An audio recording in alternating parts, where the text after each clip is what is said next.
Hey y'all, welcome to Chief Complaint, Tacky, and Caffeinated. I'm Jess. and I'm Britt. We're two nurse practitioners, moms, wives, and longtime friends who met in nursing school, and somehow we've managed to juggle evolving healthcare, careers, and our home lives. This is where we talk about the things that don't fit into a 15-minute visit: healthcare, beauty, motherhood, marriage, business, burnout, and whatever else life throws at us. Two in peace, real life. and fully caffeinated. Hey guys! Hey y'all, welcome back. Welcome back. So Brittany had a good idea of doing like a mini series for y'all. And so we're gonna try to give you a few like short, sweet little clips. Yes, this is called Clinic Chronicles. Chronicles. And it's just going to be short discussions about real patient scenarios. We'll change some identifying information just for HIPAA purposes, but we just thought it would be fun to talk about some things that we see on a regular that are unusual or that stuck out in our mind. Things that we won't ever forget. Or Yeah, we'll never forget. So, you want me to start with one of mine? yeah. Be prepared to never eat pork again. Yeah. Oh, Lord. So I had this lady. She was a Hispanic lady. And when I was in primary care, she's coming in complaining of headaches. And like we've already looked at blood work, we've looked at everything, normal neuro exam. So I was having her keep a journal, like trying to identify maybe some triggers for some migraines. And she's going to follow up in a week. Well, I didn't see her for like over a month, not even 2 months. And when she finally came back, she wound up going to the ER. She had stroke-like symptoms. And turns out she had crystallized parasites in her brain from undercooked pork. How was that even discovered? Probably a scan. So yes, and they did a scan, and so that's how they were able to see the crystallized parasites. Mm-hmm. But I think that she had got them when she was in Mexico. Oh. But that was all I needed to see, because Mexico, America, China, I don't care where I am, pork, Yeah. don't work for me. So she ate the pork and the parasites stayed in her body and went in her brain.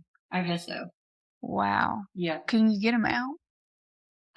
Is there a treatment? I think they did surgery. I think that she had to go follow up, and I think they were able to get them out. That's like a freak thing. Like, Yeah. how many people eat pork without parasites? Oh, yeah. Now I'm going to think about that every time. Yeah. Okay.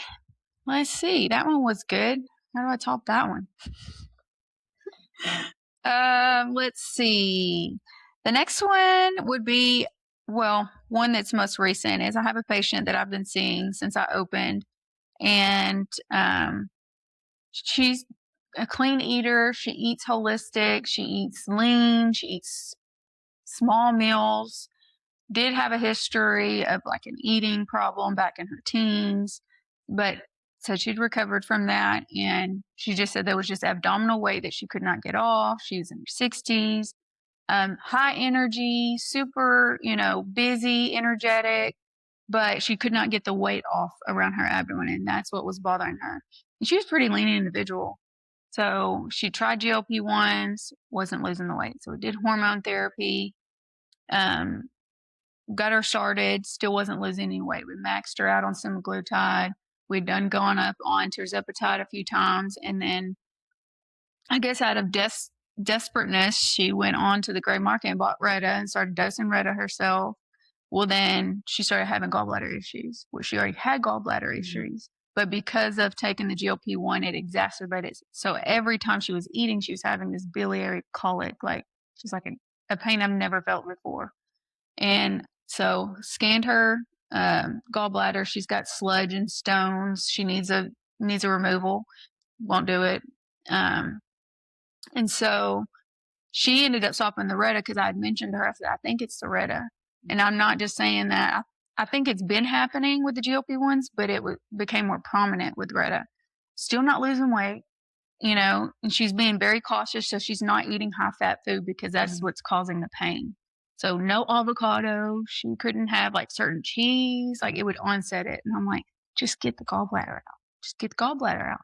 Well, then I ended up adjusting her hormones over time. We've optimized her hormones. She stopped the Retta finally, and she has finally lost 10 pounds. I'm like, all of that. And before this, she was seeing another provider, and they were having the same issue. And I'm like, we had to optimize hormones for her. Like, So it was hormones. She didn't get the gallbladder out. It just was just hormones. The Retta got stopped for 6 weeks. The gallbladder pain stopped, which it probably will come back if she restarts it. But she said, I feel the best I've ever felt in my life. Like, and I've lost 10 pounds. She's like, I've done nothing other than she started eating more. So I think she was under eating. Like body was holding on to store. Well, and if you go back to her medical history, she has eating disorder in her teens. So did you revert kinda? She just wasn't eating a lot. So she started increasing the protein in her calories and started losing weight, which you would think would be the opposite. Yeah. No, I eat more, but she put more calories on. So her body was like kind of holding on to every little thing it had because it didn't know when it was going to eat again. So that's a good point. Like, and then I guess another example of that would be like what I try to compare to is like the little Ethiopia kids, like they're malnourished, but they got the big old pot bellies on them, and it's because your body like stores that and whatever nutrients it can, like as a survival mechanism to slowly feed off of. And so like that's kind of what I'm picturing for this lady. Yeah. She wasn't getting enough, so her body didn't want to eliminate things the way it's supposed to. No. And I mean, there's nothing else we could have done as far as cleaning the diet up. She's active, like could not find a reason. And then it just had to all happen at the right time. She had to get off the Retta because of the gallbladder symptoms. She had to deal with that, and she had to come to a conclusion to stop it. I wasn't going to manage it as long as she was getting off the gray market. So I'm hands off. Yeah. So then when you stop it, because I told you, I think that's what's causing it, because slower digestion, So it's every time she was eating, it was happening. But then she stopped Retta and it improved. But then she started losing weight because she increased her calories and her hormones. I feel like they all kind of went together. Yeah. Like and she feels the best she's ever felt. So I'm like, okay, let's keep rocking with that. But eventually you may have to have that gallbladder out when it becomes infected or whatever.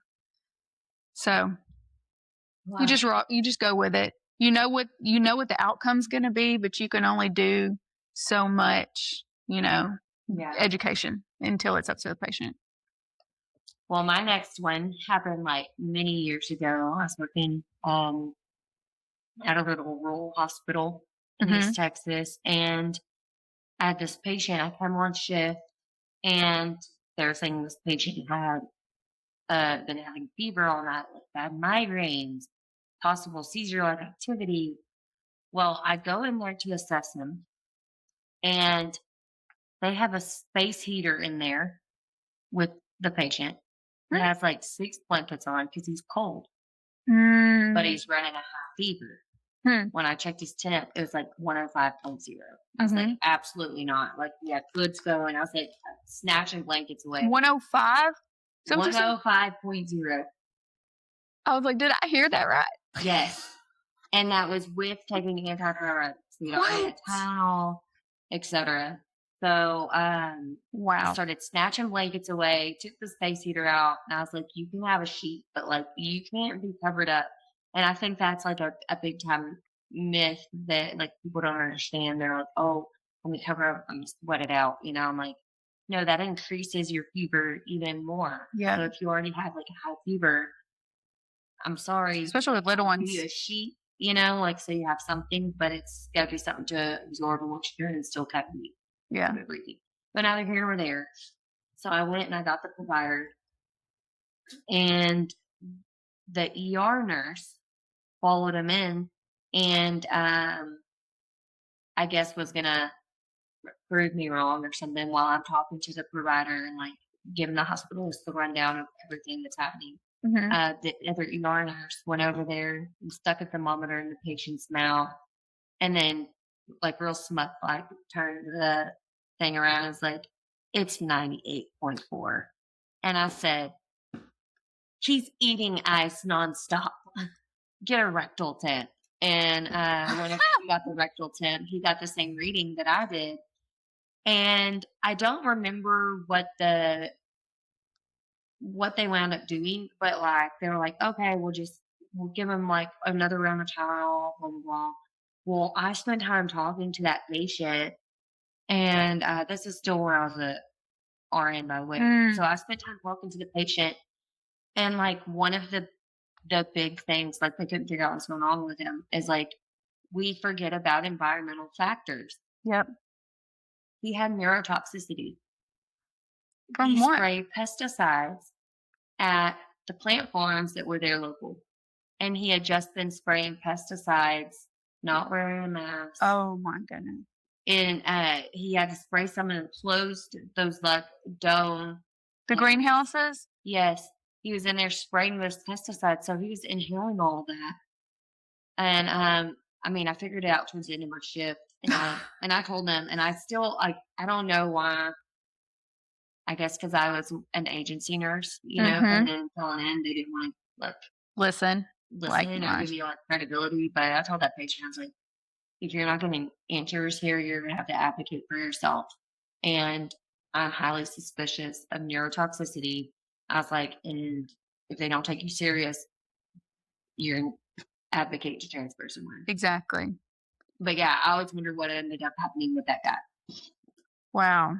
So all that to say, don't forget about environmental factors that can contribute to illnesses. That is true. Like, I think we don't even investigate what they do for a living or what they're around. Like, tell me your daily routine. Like, we forget to ask that. We're so focused on medical reasons that we don't even look at that. Yeah. You know, and same thing with the pork lady. Like, the right questions had to be asked. Right. Yeah, to figure out where she'd been and what she'd eaten. That is true. I really think that it has a lot. We miss that as providers. I'm trying to figure out what the name of that was called. Let's see. So I have one where I was working in the urgent care. I had a fella come in, pretty large size fella, came in for a rash, is what he said, on his legs up to his groin, and had just been camping, came back from camping the night before. He said he was hiking, walking on his feet all day, but he had like these red, flat, like spots all up and down his legs, and it was starting to spread up into like the groin and his like lower abdomen area. And there was no kind of like lesions, no vesicles, nothing. There was one spot that was like he'd itched real hard and it was like kind of scabbed over. But so I'm taking his history and I'm like, okay, did you get bit by a tick? Have you looked over your body? He's like, I've been bit by ticks before. You know, I camp a lot. This is not tick. Like, this isn't a rash. Because I'm thinking, okay, do I need to treat? You know, it's been within 48 hours. Do I need to treat for a tick-borne illness? Or is this something else? Because it wasn't fitting the criteria for a tick-borne illness, but I didn't want to miss that. So I'm like, well, heck, I'm going to treat him for that and maybe vasculitis. I don't know. I don't know what it was. And so I had to go look in my derm books I got on Open Evidence and I started looking at different photos and different histories. And there was one I came across and it was starting to go like more towards autoimmune. Well, in the urgent care, you gotta tell yourself to stop at some point because this is supposed to be a quick thing. This isn't a primary. I'm not a specialist. Like, you're coming in for something that I have no idea. Like, do I want to run labs on him? All of these like autoimmune labs, and I'm not going to be following it. So you have to know when to stop. But I went back in the room and I gave him two scenarios. I'm like, it could be this, you know, leukocyte induced vasculitis, or it could be onset of a tick-borne illness. You know, you woke up with it this morning, it's getting worse throughout the day. No pain, no nothing. And He's like, I did want to tell you that I did smoke a big cigar last night. He's like, I usually don't smoke. And he's like, and I usually don't drink, but I was inebriated yesterday because it was a Renaissance festival. So, okay. Well, I had already been reading, so I was like, I think I know what it is then. And he's like, you tell me what you think it is. He said, I've already asked ChatGPT and know. I'm like, okay, well, tell me, sir. He's like, no, I want to hear what you have to say. And so they were non-blanchable. They weren't open, weren't raised, shins, ankles up to groin. And it happens after alcohol exposure. So it's like a vasculitis, small vessel cutaneous vasculitis. And it's basically blood leaking into the blood vessels or bursting out of the little capillaries and blood vessels underneath the skin.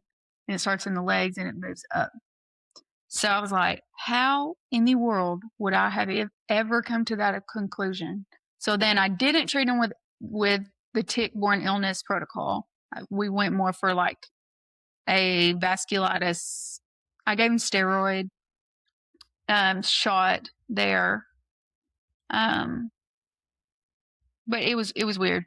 It was weird. I still don't, I was trying to find the name for it, but I cannot find what it was. But it usually has joint pain. Oh, that was another thing. So I'm like running all the things I can in the clinic. I'm like, get a urine on him. Get a urine. Let me just make sure we're not missing something, because in these vasculitis, they'll have blood in their urine because their blood's thin. And so he had a lot of blood in the urine. And I was like, and then by that time, the patient's asking, what are we looking for? Like, why are we doing a urine? I'm like, I'm just trying to put all the pieces together. And I was like, I really do think this was onset by alcohol. I really do. I said, you've got a large amount of blood in your urine that you can't see, but the dipstick was picking up on. And it was just all kind of fitting together. And the protocol basically is to do a skin biopsy. Well, we can't do that in urgent care, and we wouldn't have the results back. And by that time, if it's tick-borne illness, it's done taking him over, you know? So it's alcohol-induced vasculitis is what it was called. Wow. Mm-hmm. Yeah, and I guess did you go and do like a vascular referral for them to follow up? I told him to follow up with his primary because he had an appointment with the primary and they could refer him. Yeah. But I was like, there's nothing life-threatening. He's like, can I go to work with this? Can I walk? I'm like, yes, this is all induced from whatever you did this weekend. You just happen to wake up this morning in your camper and have it. But it's like you think tick the whole time. My whole brain's going like tick, tick, tick. But it wasn't fitting the tick, classic. So, and now that I think about it, I have seen this in a family member that heavily drinks. And I didn't know this at the time. Like, they were having it on the inside of their arms, like right in here, and then like the thigh and the inner leg. And it was just like little red spots. It looked like a rash, but you can feel the rash. It wasn't bothering them. They were a drinker. That's interesting. I have to keep that in mind. Oh, gosh. I will never forget that. Yeah. Because I was like, I'm about to look like a complete idiot if I cannot figure out what this is. No. I usually will have to tell patients if it's something like that. And I'm like, let me phone a friend. Yeah, let me go call my supervising physician. Yeah. And then I think our time's about up, but there was 2 other things that I was going to mention as far as like clinic setting things that stand out to me all the time. I'll never forget, I had one patient. He was an older man, and he wouldn't drink water. He was like, I just can't. He was like in his 70s. He's like, I just can't bring myself to drink it. He said, water's for the cows. I said, what? He said, yeah. I said, we didn't get to drink water when we were little. Like, we were told that the water was for the cows. So I said, well, what'd you drink? Tea, soda. I was like, just stay hydrated. I said, so even as he said, sometimes as a kid, if we ever got thirsty, we just take a little spit out the creek. But otherwise, water was for the cows. So that I always think about him. And then the other thing is just like everywhere that I've worked, like even from nursing to provider roles, like it always seems like I'm always intrigued when I have a patient in their 90s. And I'm like, and I'm looking at them like, why did they live this long? Like, why Yeah. are they still kicking it in your 90s? Mm-hmm. And all they ever take is like aspirin. They Mm, all seem to either like they don't take a lot of medicine and right. they all eat from their garden. Mm-hmm. And I had one who is actually my husband's like step great grandfather. Mm-hmm. And he lived to be like 103, and I'd asked him what his secret was, and he said, well, I just don't eat unless I'm hungry. He said, and I eat a lot of tomatoes. Oh, Simple. I'm gonna write that down. I'm gonna eat some tomatoes just in Simple. case. But That is true. You look at these 90-something-year-old and they're walking around, and sometimes you don't know they're in their 90s. exactly, Yeah. they're so much healthier. And they won't be on any medicine. And it's rare. Yeah. But I had one in the urgent care, and she came in because she had a rose bush thorn stuck in her finger. Uh-huh. The only reason she came, and I'm like, what were you doing? She's like, I was, pruning them, getting them ready for the season or whatever. I'm like, how old are you? 97? Working in your garden, No pruning medicines. Yeah. pruning roses. She's not like, laying up watching TV. No cardiac history. No nothing. Yeah. Doing everything for her own self. A dang thorn brought her into the office. Otherwise, she would have just pulled it out herself, but it was deep in there. But yeah, that's interesting. We'll have to talk about centurions. Centurions? The ones that live into their 100. Oh, yeah. Centenarians. I don't know. It's called something to do with like 100. Like there's a community of them in the world at this certain place. You'll have to look it up. And they're all living in their 100. Yeah. But they walk everywhere and they're up. Yeah, they're growing things. It was like, especially in other countries, like they said, like, we don't have furniture. So they stay more fit because like they sit on the ground. And so just that little extra exercise of getting up and down, the ability to be able to do that, keeps them a little more agile. Mm-hmm. Yep. All right. Well, that was in for part 1 of clinic stories.